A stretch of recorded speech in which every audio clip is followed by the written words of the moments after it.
Bom dia, pessoal do nono ano. Eu acabei de perceber que aí tá oitavo ano no slide, tá? Mas essa aula é a aula certa de vocês. Foi eu mesmo que coloquei errado aí o nome da turma, mas esse é o conteúdo do nono ano desse mês de junho. Nós iremos estudar a unidade 4, União Europeia e Rússia. Então, a União Europeia, ela é um bloco econômico. A gente já viu em aulas anteriores de outros conteúdos que um bloco econômico ele é formado quando vários países eles decidem se aliar, né, para poder fortalecer principalmente a economia. Então, quando um grupo de países se reúne formando uma aliança, a gente chama isso de bloco econômico. É o que acontece, por exemplo, com o Mercosul, com a Unasul, com o NAFTA, que são exemplos de outros blocos econômicos. Então, nós estaremos estudando aqui a respeito da União Europeia, mas falando também um pouco da Rússia, da Alemanha. Vocês vão ver que não é apenas a União Europeia que a gente vai falar aqui. Então, como é que surgiu a União Europeia? As raízes históricas da União Europeia remontam à Segunda Guerra Mundial. A ideia de integração europeia surgiu para impedir que a morte e a destruição pudessem voltar a ser realidade, né? Isso após a Segunda Guerra Mundial. Foi proposta pela primeira vez pelo ministro dos Negócios Estrangeiros francês, Robert Schuman, no discurso efetuado em 9 de maio de 1950. Esta data, aniversário do que é hoje a União Europeia, é celebrada anualmente como o Dia da Europa. Mas as origens e a evolução da União Europeia ao longo dos anos, a gente sabe, né, que tudo que é criado ele passa por uma série de evoluções. Até quando a gente fala de bloco econômico, é muito comum acontecer de país que entra naquele bloco, país que sai do bloco econômico. Vocês vão ver que quando vocês estiverem lendo o conteúdo, vai falar um pouco a respeito do Reino Unido, né, de uma certa saída do Reino Unido da União Europeia. Então, foi criada, né, em 1948 no Benelux, né, formado pela Bélgica, Holanda e Luxemburgo. Em 51, o Benelux mais a França, Itália e a Alemanha criaram a Comunidade Europeia do Carvão e do Aço, CECA. Em 1957, esses países firmaram um acordo por meio do Tratado de Roma, estabelecendo a Comunidade Econômica Europeia, CEE.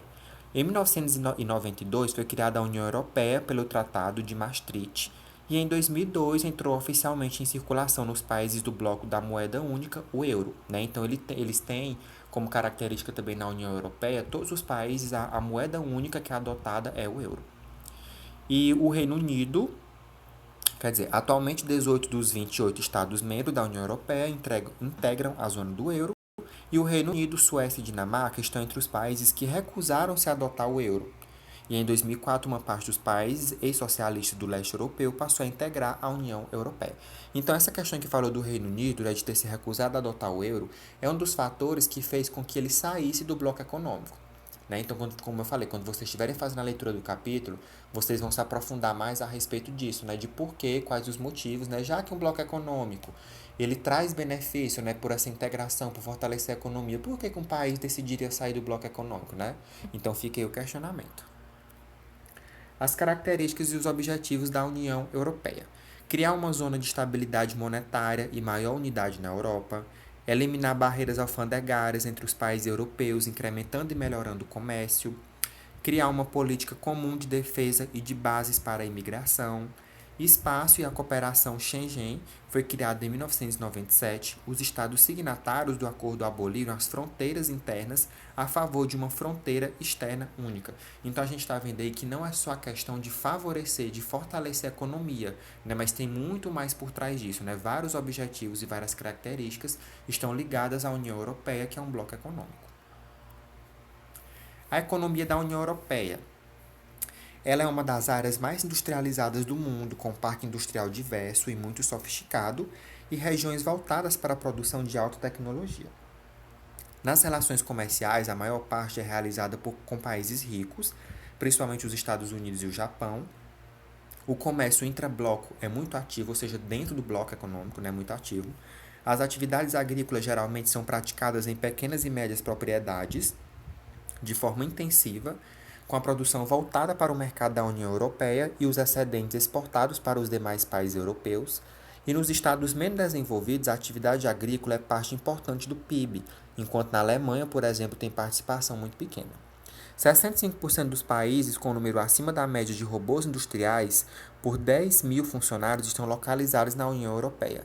Os três principais mercados individuais, do continente são a Alemanha, com 20 mil unidades, Itália, com 6,7 mil unidades e Espanha, com 3,8 mil unidades. Então, a gente vê que a economia da União Europeia ela é, de certa forma, muito favorecida, né? Porque eles têm, é muito ativa essa questão do comércio dentro do bloco econômico, e quando eles vão fazer, por exemplo, relações comerciais, são com países mais ricos e que detêm mais tecnologia, como Japão e Estados Unidos. É por isso que a União Europeia ela detém uma quantidade, por exemplo, acima da média de tecnologia robótica, como vocês viram nessa matéria, né? Justamente por essa questão comercial ser tão intensificada na União Europeia.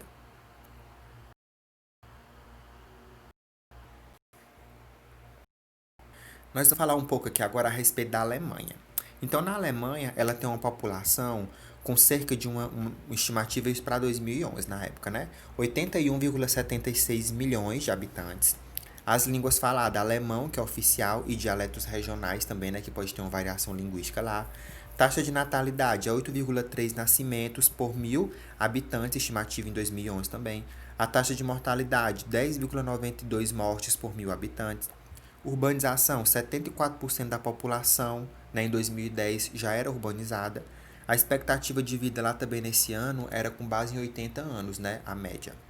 E a taxa de analfabetismo, 1% só, e idade média da população, 45 anos. Então, de certa forma, uma população bem jovem, né? Apesar da estimativa de vida ser 80 anos, mas a população ela é bem jovem, né, com uma média de 45 anos. Em respeito à economia da Alemanha, os principais parceiros econômicos são a França, a Holanda, o Reino Unido, Estados Unidos e a Itália. Os principais produtos agropecuários produzidos: o trigo, cevada, frutas, couves, bovinos, suínos e aves. Os principais produtos industrializados produzidos são ferro, aço, carvão, produtos químicos, máquinas, veículos, ferramentas eletrônicos, alimentos e bebidas, construção naval e têxteis, né, que é a parte de tecido, né, para fazer roupa.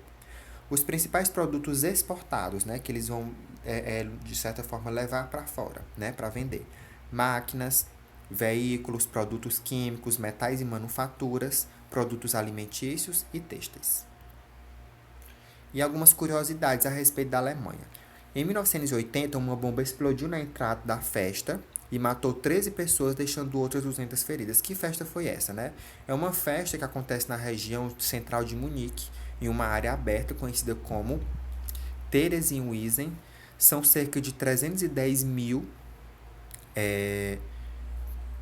campo de futebol, se a gente fosse observar, né, 310 mil metros quadrados, né, que se relaciona a mais de 43 campos de futebol, essa grande área onde acontece essa festa, reservados ao evento, e a entrada é livre. Apenas o acesso às tendas das cervejarias é controlado. No final do século passado, imigrantes descendentes italianos começaram a levar a Oktoberfest para outros países. Já são 6 festivais, sendo que o mais antigo é o brasileiro. Os alemães dizem que o festival feito em Blumenau, no Brasil, é idêntico ao que acontece, né, nesse local aí de origem, lá na Alemanha. Então, é uma festa, é um festival que eles vão, por exemplo, celebrar, né, produzir uma grande quantidade de cerveja e celebrar em cima disso, né? Então, é uma curiosidade que veio, de certa forma, da Alemanha para cá, para o Brasil, também para a região aí de Blumenau. A respeito da França. Além do setor industrial francês, outra importante fonte de receita é o turismo. Anualmente, a França recebe cerca de 70 milhões de turistas que injetam bilhões de dólares na economia. Dentre os inúmeros produtos da exportação estão os vinhos e os perfumes franceses, que são famosos em todo o mundo. Na agricultura, o país se destaca na produção de trigo, batata doce, milho, cevada, uva, batata, frutas, aveia, girassol, hortaliças, beterraba e vinhos. Na pecuária, as principais criações são de bovinos, suínos, ovinos, caprinos, além dos pescados como o bacalhau, o badejo e a sardinha. E no extrativismo mineral, o país se destaca na produção de carvão, ferro, sais de potássio, bauxita, zinco, chumbo, ouro, petróleo, gás natural, gipsita e aço. Então, a gente falou um pouco a respeito da Alemanha e da França porque são países que estão muito ligados à União Europeia, né, são considerados maiores potências. Então, por isso que a gente deu ênfase, né, a falar deles. Na próxima aula, nós iremos falar um pouco mais a respeito da Rússia. Continuar falando da União Europeia, mas também focar um pouco a respeito da Rússia. Então, vocês vão agora fazer leitura das páginas 96 a 105 e vão responder as páginas 106 e 107 do livro de vocês e vão me enviar no WhatsApp até o dia 5 de junho. Então por hoje era só, tenham um bom dia e bons estudos para vocês.